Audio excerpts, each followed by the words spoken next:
the sort of unique position of having trained for missions in two different ways. And I'm wondering how your current training is different from the training that you did for the shuttle era. So, yeah, of course, I have a couple shuttle flights under my belt with a few of these esteemed individuals. And about 7 years ago, I made a big shift over to the Boeing company. And the premise was, hey, we'd love to have you come over, maybe parlay some of your experience you had in shuttle. We're developing this new commercial crew spacecraft, and ... we'd love to have you fly it. Yeah. So as you can imagine, you know, a guy who really enjoys the challenges associated with spaceflight, to not only have a chance to fly a new one, but also to be engaged at the ground level in the development of it. So, you know, so to speak, have my fingerprints, in addition to, of course, to this great Boeing team that's been putting this vehicle together for the last 7 years. And it's wonderful. And now we're back in training again. I sort of am back in my old stomping grounds in Houston, Texas, spending time with as a matter of fact, one of the individuals I'm going to fly with, Eric Boe. We flew together on STS-126. So even though I've been separated for about 7 years, it's great to be back in the fold again. And, you know, it's a badgeless world. We're all in training. We're all there to accomplish a single objective. I may happen to wear a Boeing badge. You know, Victor wears a NASA badge, but really the end objective is to safely get back and forth to space and reestablish America's presence as a launch provider. Can you actually talk a little bit more about what the collaboration between Boeing and SpaceX and NASA are like, and sort of what role NASA plays in this relationship?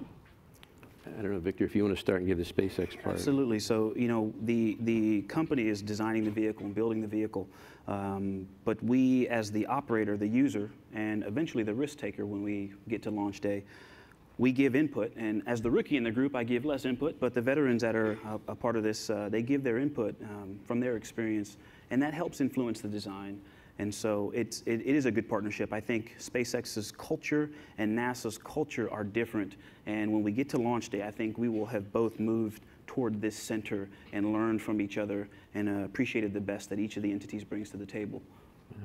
And from a Boeing perspective, so, you know, NASA, or Victor talks about sort of the provider. Well, we are the provider. So this is an interesting thing in that we have, you know, we've been instrumental in putting the design together and getting ready to fly it, and then we will actually, you know, have some skin in the game, so to speak, by having a Boeing person on board. Really? And the, you know, and the question is, you know, really, I think Boeing wants to, you know, they want to emphasize that, hey, it's a Boeing product, it's got a Boeing name on the side, we're going to put a Boeing test pilot in there to prove, in fact, that, you know, we're in the ground level of, you know, what hopefully will be a resurgence in commercial transportation for people and cargo back and forth to low Earth orbit.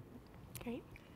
What's really interesting to me about this, too, is that when you look at it, there's kind of this difference happening now, in whether it's in the way the contracting is done with NASA, you know, fixed price versus cost plus and things, and in the end, you know, SpaceX and Boeing, it's their vehicle. You know, they're developing it.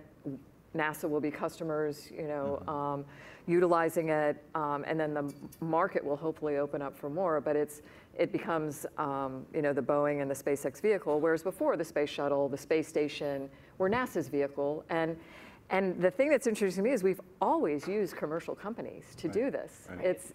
It's just a little bit of a twist on the ownership in the end, kind of the relationship between the two organizations, and then the name on the rocket. The name on the rocket and how it can. So the partnership, I think, is just like with our international partners. I think the way this is growing and developing is really, really a positive and mutually beneficial thing.